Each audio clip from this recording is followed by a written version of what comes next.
Coming up on today's edition of the Locked On Raiders podcast, are there certain jersey numbers that should be off limits? Well, we'll talk about that, plus news and notes, calls and texts, all coming up on today's edition of the Locked On Raiders podcast for Monday, May 22nd, 2023. Just win. Just win. Just win. Just win. The autumn wind is a raider, pillaging just for fun. He'll knock you round and upside down and laugh when he's conquered and won. And won. And won. And won. And won. And welcome in, Raider Nation, to another edition of the Locked On Raiders podcast. Thank you so much for making the show your first listen of the day. Make sure you subscribe or follow for free on YouTube or wherever you get your podcast to get the latest edition of the show. Of course, if you're checking us out on YouTube, we do appreciate you. My man Ari does a great job each and every day making sure we're up on YouTube. We definitely appreciate him. You can check him out on Twitter at Ari Produces. You could always check me out on Twitter as well if you want to get a message into the show at your boy Q254, or you can always call the Locked On Raider podcast voicemail line at 707-654-4693. Those calls and texts will come up in segment number 3. We'll have plenty of discussion about jersey numbers coming up in segment number 2. Here in segment number 1, we do news and notes of the day. And today's edition of the Locked On Raider podcast is brought to you by FanDuel Sportsbook, the official sportsbook of the NFL. Make every moment more. Visit FanDuel.com/LockedOn today to get started. We'll tell you a lot more about them coming up after the first segment of the show, but let's go ahead and jump into the news and notes. And this is the week. OTAs will happen at the end of the week on Thursday. We'll be out at the Intermountain Healthcare Performance Center. We'll be able to talk to the rookies, talk to the head coach, and there'll be select players. It won't be every player that will be made available, but we will have availability, the first availability that we've really had since the draft, right? And so excited about that opportunity to be back out there and checking on what they got going on. So that's OTAs on May 25th is when the media will be there. Now, the Raiders did make a roster move on Friday. I'd mentioned the other day that they waived defensive end Brock Martin. He was one of the 10 undrafted free agents that was signed following the draft, and I said, well, now they're sitting there at really 89 members of the roster. Really, they were at 90 because of the international player, but I've said it many times, and some people don't quite understand. The international player is not accounted against the 90-man roster. So, yeah, they have 90 men after they moved on from Brock Martin, but really, technically, they were only credited with 89 because, again, the international player does not count, and that international player during the season, if they decide to go ahead and put him on the practice squad, wouldn't count against those numbers either. So that's just something to pay attention to. But on Friday, the Raiders did make a move, right? I didn't know if they were going to hold on to that spot in case of emergency break glass, and then they have that spot, or they were looking to fill it. On Friday, they did fill it with free agent guard Greg Van Roten. He's a veteran in the league, been there for a while. He joins the Raiders after spending last season with the Buffalo Bills, played in all 16 games with 4 starts at center. He's been in the league since 2012 as an undrafted free agent with the Packers, played for the Panthers, and also the Jet. The 8-year lineman has appeared in 93 career games with 54 starts, played in all 17 games for the Jets in 2021, starting 10 games at guard. He also started 27 games he appeared in for the Panthers from 2018 to 19, playing both guard and center. So there you go, Greg Van Roten, now officially a member of the Silver and Black. And why that's interesting is because, again, that's more versatility added to the depth of that Raiders offensive line. That's something that Dave Ziegler and Josh McDaniels, they look for. They look for guys that can play multiple roles, and Van Roten can do that, right? He can play the guard and the center, similar to Dylan Parham. And there's questions on, is Dylan Parham going to eventually move to center? Is he going to play that left guard position longer? Are they going to move on from Andre James? There's been a lot of conversation around that. So the more guys that they bring in with versatility, the more options that the Raiders have during training camp to decide who fits where, who does what, and who's going to hold down that spot and be the final 5. And I think one of the biggest keys for the Raiders season, and we'll talk about this on the show probably sometime this week, like the most important players, like 3 or 4 of the most important players that the Raiders have on the roster this year. We'll do that sometime this week. But I think that one of the biggest keys for the Raiders this season, if they want to have a chance straight out the gate, as the schedule is not very easy, 3 of the 4 first games are on the road, they've got to have a solid 5 offensive line. They've got to know who it is from the jump. They cannot find out who the starting 5 is going to be like 8 weeks in like they did in 2022. They just cannot do that. They've got to know and got to have a really good idea of who that starting 5 is going to be. So I think that the battle during training camp will be pretty good. they have a lot of depth right now, and they have a lot of guys that can play multiple positions. And Vinny Bonsignor, who obviously is on Raider Nation Radio 920 The Morning Tailgate, but also writes for the Review Journal, put out a piece over the weekend talking about he doesn't think that the Raiders have much urgency in addressing the position before next season, talking about the offensive line. He says they feel pretty comfortable with Colton Miller at left tackle, Dylan Parham at left guard, Andre James at center, Alex Bars at right guard, and Jermaine Illuminor at right tackle. And he goes on to say it doesn't necessarily have any holes in the offensive line as of right now. But then he also says that, well, with the additions of Van Roten, undrafted free agents McClendon Curtis and Dalton Wagner, there are going to be some quality depth there along that offensive line as well. Again, I don't know if Alex Bars is a guy that you want to be your everyday starter. He did a decent job when called upon last season, obviously. Really, the Raiders' offensive line did a decent job as they helped Josh Jacobs lead the league in rushing, so you can't take that away from him. But again, I feel like the offensive line could always be upgraded and always be better. And I do think McClendon Curtis and Dalton Wagner will have something to say about that during training camp. Of course, Brandon Parker returns. I don't think he should be a starter. I think he should be a guy that's a depth piece at most, right? A swing tackle just to help out where needed. Jermaine Illuminor, you can even make that argument for him that, yeah, he probably doesn't deserve to be a full-time starter either, even though he does well at times, but then he struggles at times. So, I mean, there's a lot of question marks that clearly need to be answered, and it will be answered. OTAs, mandatory minicamp, more importantly, training camp, and the preseason. And hopefully by week 1, when the Raiders head to Denver, they know exactly who that starting 5 offensive line is going to be. Also, over the weekend, the Raiders' rookies' numbers were floated out there on Twitter, on the internet. Of course, the NFL had their rookie symposium down in L.A., I believe that was where it was. So there was a lot of rookies across the league in attendance, and the Raiders had like 4 guys there: Tyree Wilson, Michael Mayer, Aiden O'Connell, the quarterback, and I believe it was also Tucker. Trey Tucker was also there. So 4 of their their rookies were in attendance at this symposium, but that's not what got everyone kind of hot and bothered, and we'll talk a lot more about it coming up in segment number 2. What got everyone hot and bothered was the numbers that some of these players are going to be rocking. And one, the first-round pick, Tyree Wilson, edge rusher out of Texas Tech, he's rocking the number 9. That's going to be kind of weird for me to get used to seeing. I don't have a problem with it. That's the number that he wants to rock. That's cool. It just looks weird in the NFL seeing a big defensive edge, a big defensive tackle, whatever position he decides to play, because he can play multiple spots, rocking the number 9. That's very college-like, as we know that college really you've been able to play, wear or use whatever number you really want to. So Tyree Wilson is taking it back to the college days and rocking number 9. So that's going to be interesting. Michael Mayer rocking number 87. That's a number he rocked in college. And, of course, that's a very good tight end number. Foster Morrow last had it, but, of course, the Ghost had it as well. And the Ghost comes from Notre Dame and had that number. So, I mean, those are some pretty good, good people to follow, rocking that number 87 as far as I'm concerned when it comes to Michael Mayer. Not Byron. I almost said Bryce Young. Byron Young, excuse me. The defensive tackle out of Alabama, he's rocking number 93. Trey Tucker, the wide receiver, he's rocking number 89. Jacorian Bennett, the cornerback out of Maryland, number 29. Aiden O'Connell, the quarterback out of Purdue, rocking number 4. And that got a lot of people really in their feelings over the weekend. Aiden O'Connell rocking the number 4, obviously most recently worn by one Derek Carr. Christopher Smith, second, he's rocking the number 42.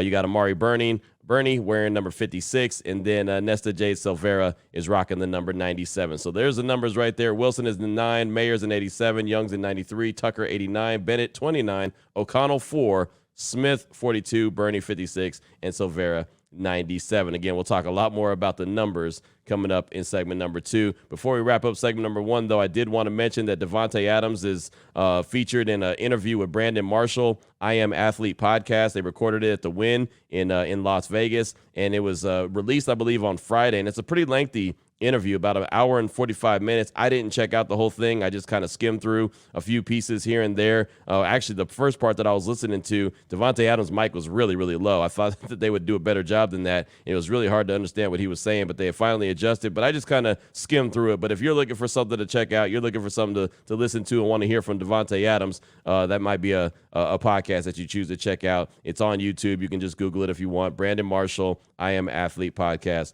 with Davante Adams. Coming up in segment number 2, we got a deep dive into the numbers. Numbers, numbers, numbers. I really never thought I would do a segment in the podcast about numbers, but seeing all the reaction over the weekend over Aiden OConnell rocking the number 4, got to talk about it. We'll do it coming up in segment number 2, and we'll do it as soon as I tell you about the title sponsor of the show, which, as I mentioned at the top, is FanDuel. And I don't know how much you've been deep diving into the NBA playoffs, or you saw what you saw over the weekend in the playoffs between the Lakers and the Nuggets and the Celtics and the Heat. And man, I tell you, I didn't think that the playoffs were going to go the way they are. The Heat are up 3-0. The Nuggets are up 3-0. Obviously, the Celtics are about to be done. The Lakers are about to be done. Well, you don't have to be done because the playoffs continue on and the finals will be right around the corner sooner rather than later. And right now is a great time to fast break to FanDuel.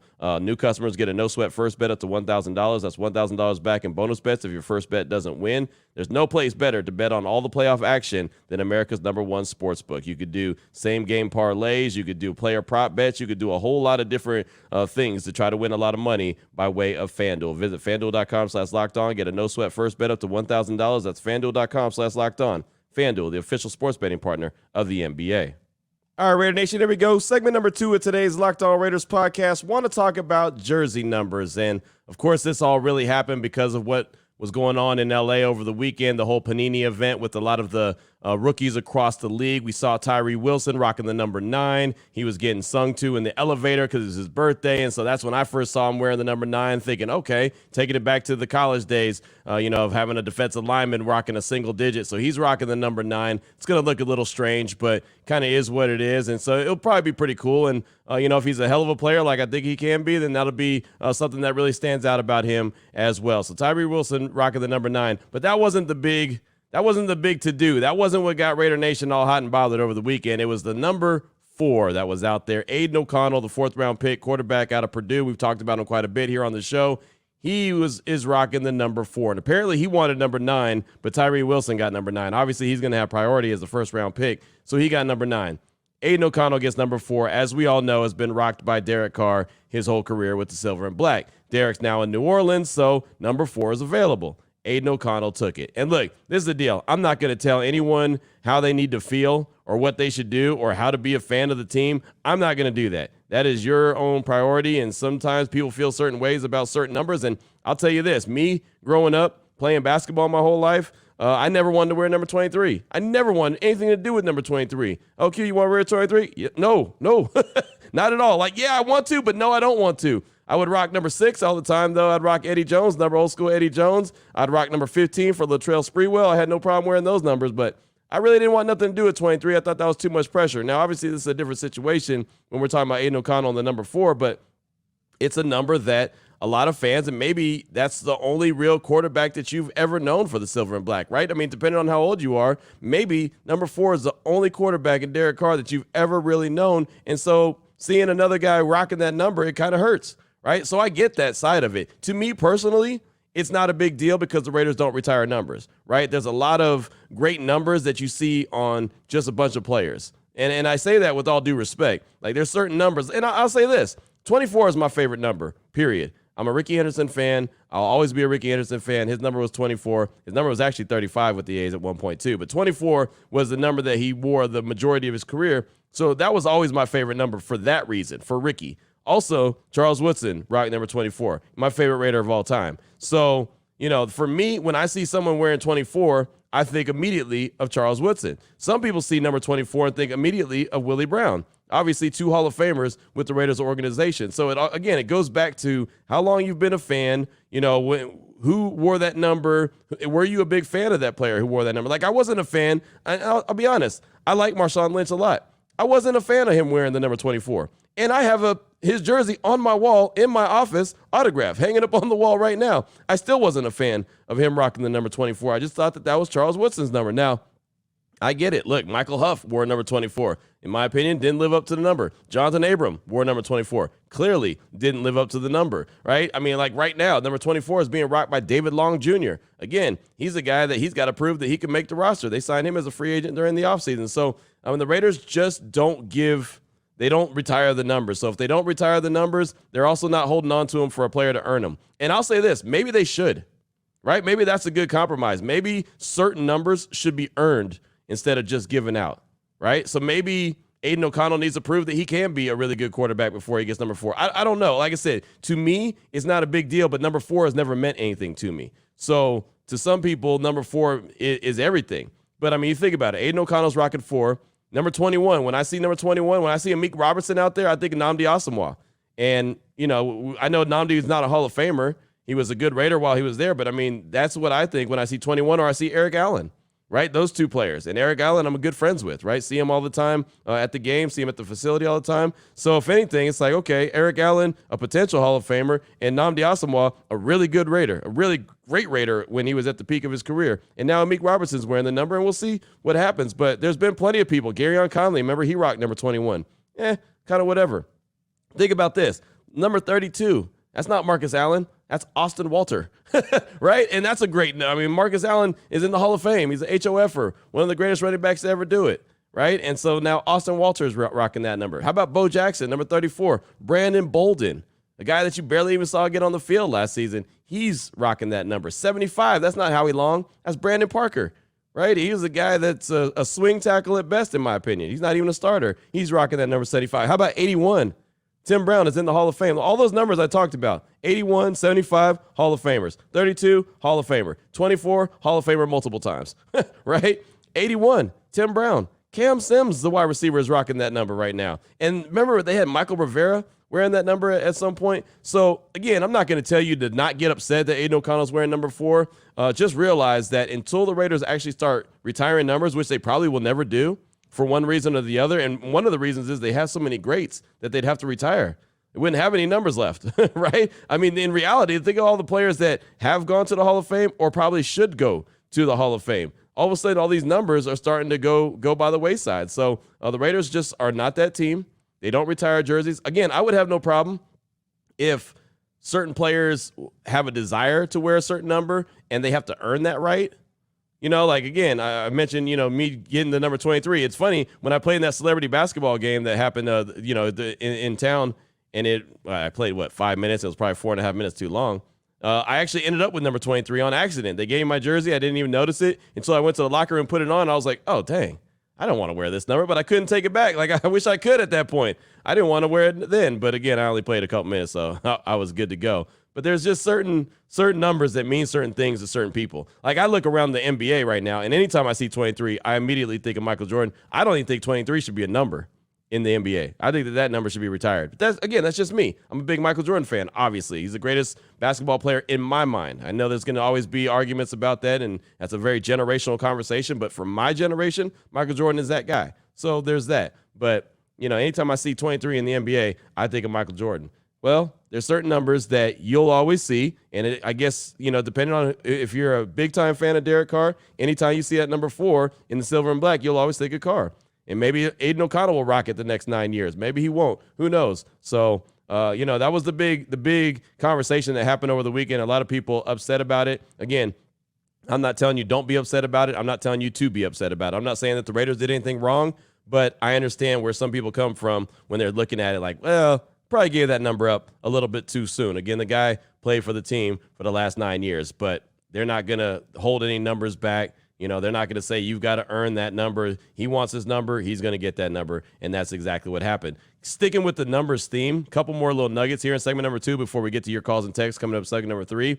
There's a rumor and a report. There was a tweet that was floating around, and I forget the exact account, but it was basically NFL rosters. And it says that Josh Jacobs is going to be wearing the number 8. And remember, that was something that, well, he wore that number in college. There was a report that he was going to switch up. He had talked about switching up to number 8 at one point, but he was going to have to buy all the 28 jerseys, and that was going to be a lot of money. So he said, oh, never mind, they can keep that.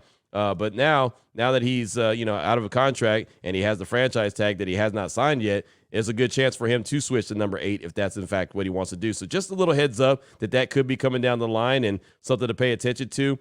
Because he's under the franchise tag and hasn't signed it yet, so he doesn't have a contract, I don't think he'll be on the roster that they give us on Thursday when we're out at the Intermountain Healthcare Performance Center for OTAs, unless he signs the contract before then, but I don't think that's going to happen. So we'll probably have to wait till training camp to see exactly what number Josh Jacobs is going to be. Maybe mandatory minicamp. Maybe he'll be there by then if he signs the deal, but if he hasn't signed the deal, he won't be because he can't be. So we'll probably not find out what Josh Jacobs' actual number is going to be until training camp. But just a little bit of a side note that there's a report saying his number is going to be number 8. Also, when it comes to numbers, remember, don't go get your jerseys right now. Like, don't order the jerseys right now because you want to wait and see what these numbers are going to be coming out of training camp. Some of these guys might be rocking a number that they don't want to rock, and somebody else has it, and that guy might not make the roster. Like, let's say 24. Let's say David Long Jr. Maybe he doesn't make the team. Then all of a sudden someone else decides that they want that number 24. Like, maybe a Jacorian Bennett who's got number 29. Maybe he says, hey, I want to be 24. So then he's able to make that move and get number 24 at that point, or whatever the case may be, whatever number it is that becomes available when they trim the roster down from 90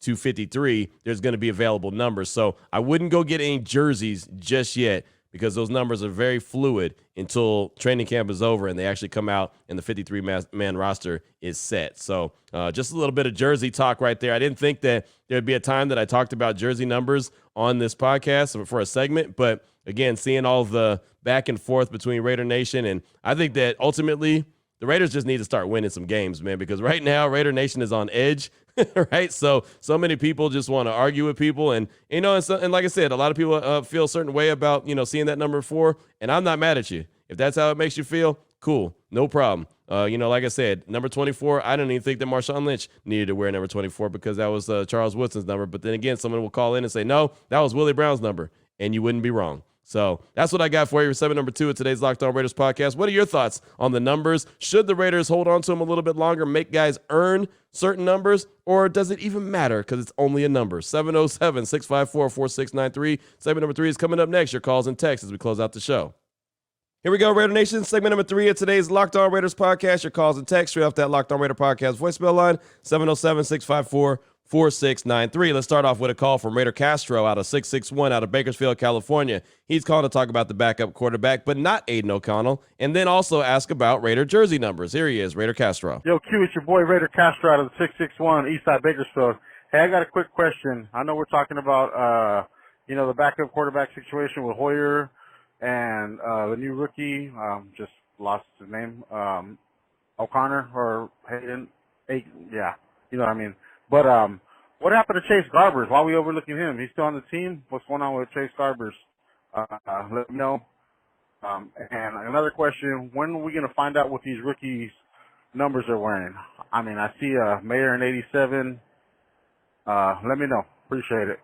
Raider Castro out. Thank you so much for the call, my man. Good timing when it comes to the jersey numbers, right? That was the hot subject over the weekend when it comes to the silver and black and who's wearing what number and why are they wearing this number and is that okay to wear that number or not? So great timing on that. We'll have a better idea at OTAs later on this week, and then training camp and mandatory minicamp we'll get official rosters and we'll have the official numbers as of at least that stage of the game of who everyone's going to be. And then at the end of training camp, when the 53-man roster is rolled out, there could be still a few changes to the roster numbers. So that's the numbers part of the question. As far as Chase Garbers goes, I'm not overlooking him, but remember, he was an undrafted free agent a year ago out of Cal. So he's a guy that I look at as a project quarterback, a guy that I think is good, destined for the practice squad, but he'll have a chance to compete, right? He can compete in training camp. I just think that the main guys you're looking at right now as far as the backup quarterbacks is going to be Aiden O'Connell and Brian Hoyer. And Brian Hoyer obviously will get the first crack at being the backup quarterback depending on if and when he's needed. If he's needed early in the season, I can see Brian Hoyer being the guy. If needed later on in the season, I could definitely see it being Aiden O'Connell. But I think Chase Garbers is probably a practice squad guy at best at this point. But again, he'll have his opportunity to battle it out during training camp. Thank you so much for that call. I do appreciate you. Up next, got a text from Mike in Vegas. He says, "Hey, Q, this is Mike from Vegas. Hope the weekend went well. Been listening to your show now for the last couple of years every day and really appreciate your realistic views. It's good to hear that there are still some fans out there that are open-minded and willing to accept changes in order to win. I feel like there's still a lot of fans out there that would rather burn the house down out of pride rather than try to be successful. Hopefully this draft class and next couple classes could turn this franchise around. Keep doing doing what you do, and you have a listener for life. One love." That's Mike in Vegas. Thank you for the call, my man. I appreciate you. And yeah, I mean, it's just, some fans just don't want to accept the change, especially where the change is coming from by way of Josh McDaniels, Dave Ziegler and company, and obviously a lot of New England Patriots. And look, I'll say this. There's a lot of fans that are very skeptical about Josh McDaniels as a head coach, and I think that that's fair. I really do. Like, that's the only thing I ever try to do is be fair on the show. And I think that it's fair to have questions about Josh McDaniels because he has not proven through the course of his career that he's a really good head coach. He's proven that he's a really good offensive coordinator. Obviously, with the team going 6-11 last year, that wasn't very good. This year, I think he's got to show that he could be a lot better. Now, what is that exactly going to, result in? What is that going to look like? Well, only time will tell. But at the end of the day, all I care about is the team being a good team again. Right? I mean, they've been down for far too long. I just want to see them good. I don't care who coaches them up and gets them there. I just want them to be a really good team again. It's a lot more fun when you're talking about the Raiders and they're a winning organization. And unfortunately, I haven't done that enough. I feel like I should be doing it a lot more, and it just hasn't happened. But thank you so much for that text. I do appreciate you.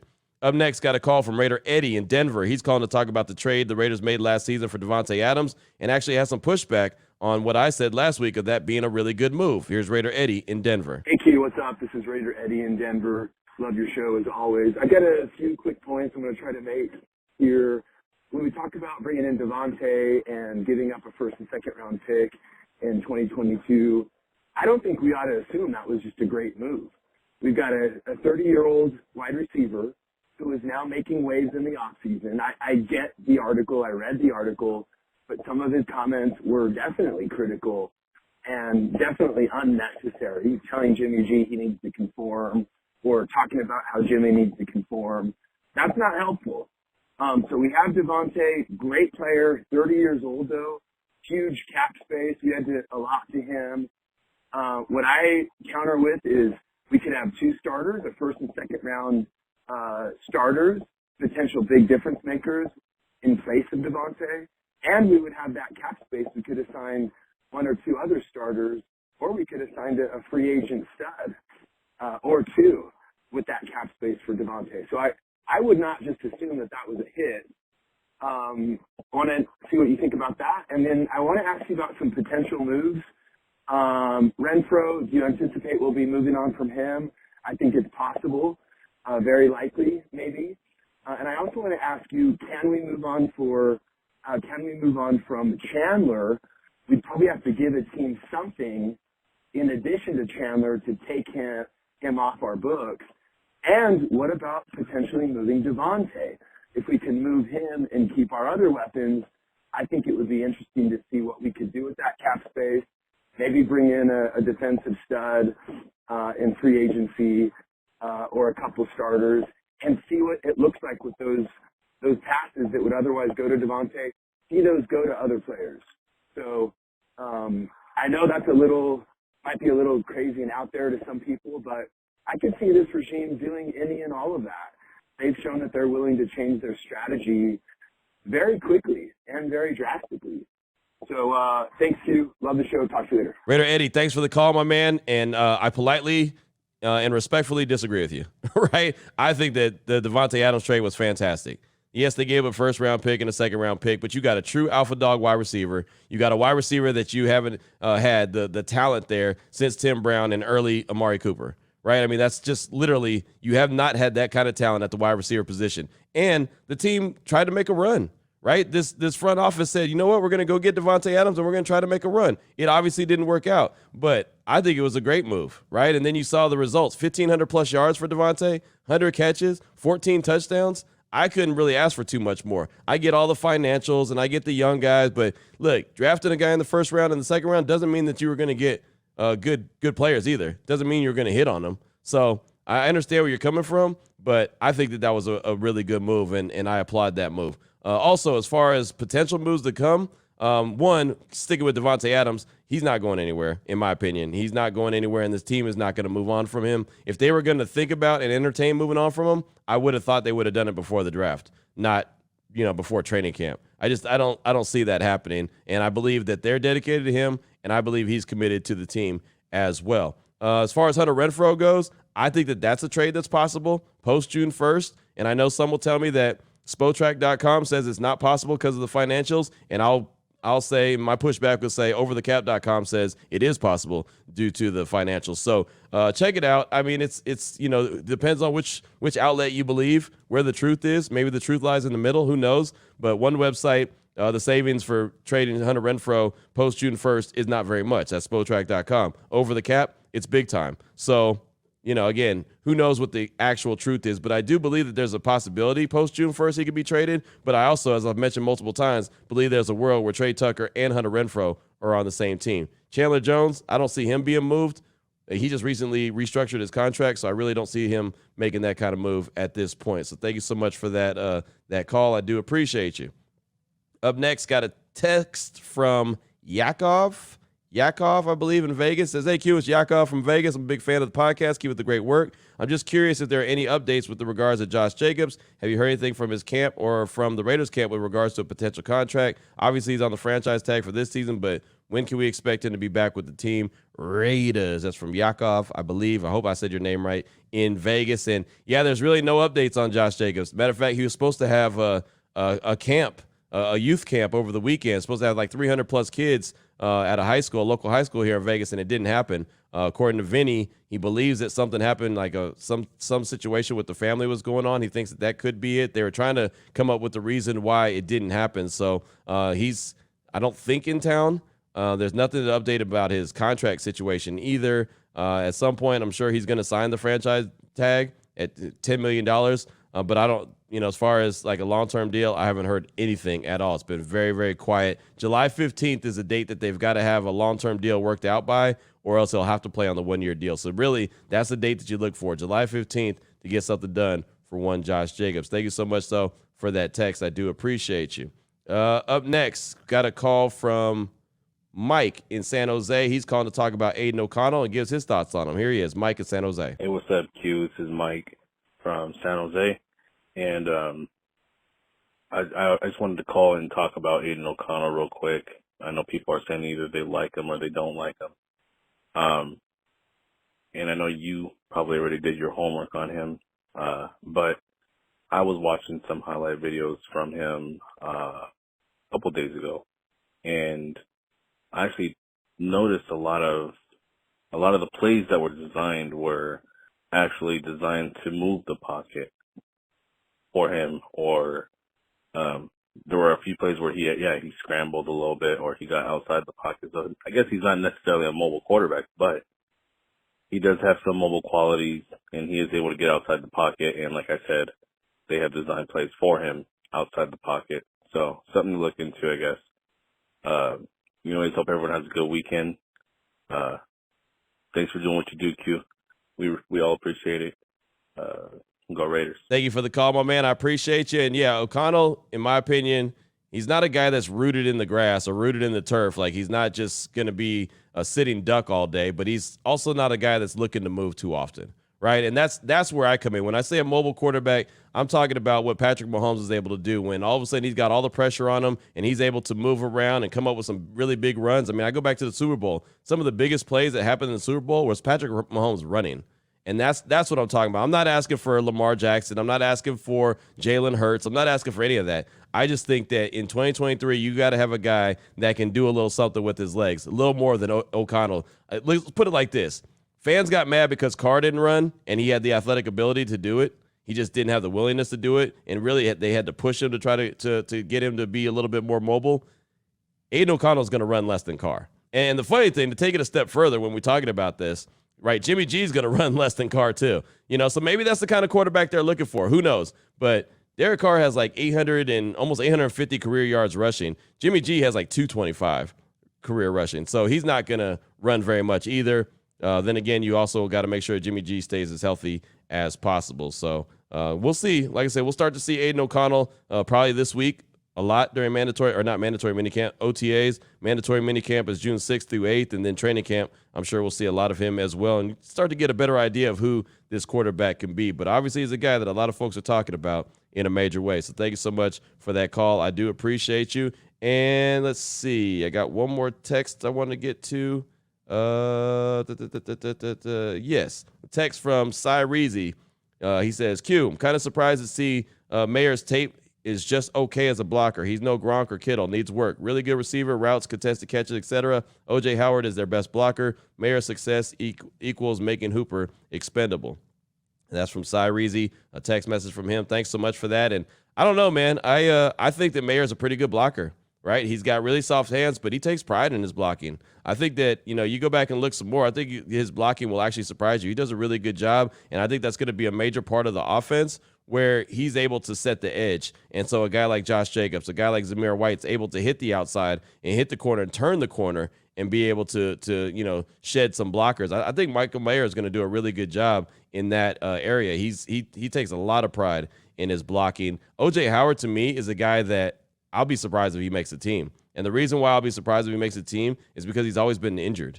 His whole career in the NFL, he's always injured. I think that Hooper is going to make the team. He's a better receiver. He is not as much of a blocker as O.J. Howard. But, again, O.J. Howard is, if he can stay healthy, then, yeah, he could be a really good player. But, man, his whole career he's been banged up. So I'll be surprised if Howard even makes the roster. We'll see.